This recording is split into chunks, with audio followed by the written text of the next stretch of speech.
Bonjour tout le monde. Moi, mon travail de DH s'appelle le petit guide pratique des ados.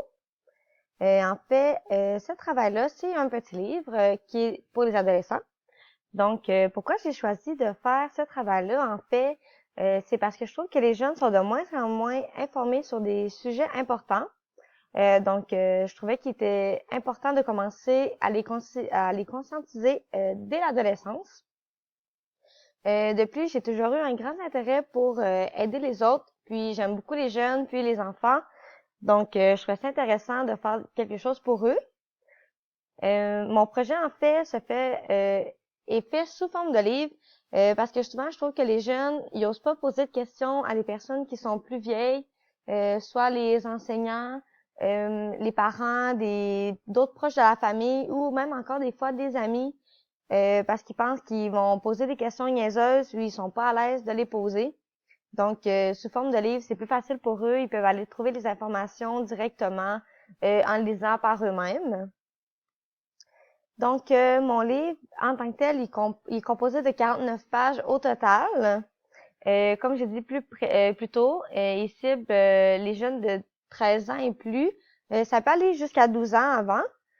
Le livre est écrit avec des phrases simples dans un langage familier pour que les jeunes comprennent bien chaque sujet. Chaque page-titre du sujet est fait de façon très colorée. Je vais vous montrer après. Par contre, les écritures sont faites écrit noir sur blanc, les pages où que c'est du texte. J'ai mis de la couleur parce que je voulais que les jeunes, justement, ça attire l'œil, qu'ils aient envie de le lire.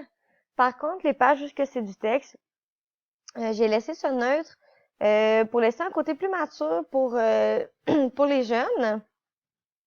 Puis aussi, je voulais que ça soit bien lisible, ça soit clair, épuré, pour qu'ils comprennent bien les sujets. De plus, à la fin du livre, j'ai mis une page complète de références avec des numéros de téléphone utiles pour les jeunes qui savent pas nécessairement toujours qu'ils existent. Donc, j'ai mis par exemple tel jeune SOS grossesse. J'ai aussi mis des liens pour des organismes sur le suicide ou justement pour l'écoute. Donc, les pages titres de mon livre, en fait, ça c'est seulement la première partie. Donc, la première ici, c'est le petit guide pratique des ados, qui est la page couverture. Ensuite, nous avons les standards de la société, la technologie, qui est surtout les impacts de la technologie, puis les influenceurs, quand les jeunes sont sur les médias sociaux, le racisme, la politique, la sexualité. Euh, Par la suite, on parle aussi de la toxicomanie, l'alcool, l'égalité des sexes. Par contre, l'égalité des sexes, ça traite surtout aussi le LGBT, la différence entre les garçons et les filles. Il y a aussi une petite partie sur le suicide, comment l'aborder, en fait, ou lorsqu'on voit des signes de quelqu'un qui c'est inquiétant pour le suicide. Par la suite, il y a la page avec les numéros de téléphone et la médiographie de mon travail. Donc, pour ce qui est de l'échéancier, la recherche documentaire, j'ai mis environ 4 heures.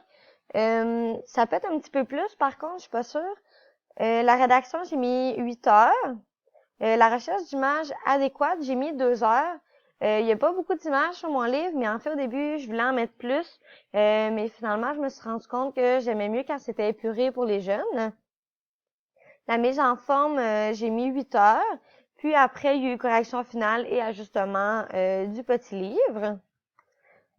Donc, pour les disciplines qui sont intégrées, en fait, j'ai mis psychologie, sociologie, biologie, politique, histoire. Il y a aussi un concept d'anthropologie que j'ai pas inscrit, mais j'ai mis le concept de race de l'anthropologie. Pour ce qui est de la psychologie, j'ai mis l'écoute, qui est en fait une page complète consacrée dans la partie du suicide sur l'écoute, comment apporter une bonne écoute à quelqu'un qui représente des signes qui a de la difficulté, en fait. Ensuite, j'ai mis les signes précurseurs d'intention suicidaire, qui est aussi dans la partie sur le suicide. J'ai mis l'utilisation et l'abus de substances, entre autres l'alcool et les drogues, qui sont dans les parties, bien sûr, sur la toxicomanie et l'alcool. Par la suite, j'ai mis sociologie, qui est le contrôle social. Je l'ai intégré dans la partie des technologies dans les réseaux sociaux, en parlant des influenceurs, puis des modes inculqués par ceux-ci qui sont toujours renouvelés là, avec les réseaux sociaux, un peu des standards de la société en général. J'ai mis l'homophobie et l'identité, que ces deux concepts-là se retrouvent dans la partie sur l'égalité des sexes. Ensuite, j'ai mis les médias et la socialisation, qui bien sûr se retrouve dans la partie des réseaux sociaux.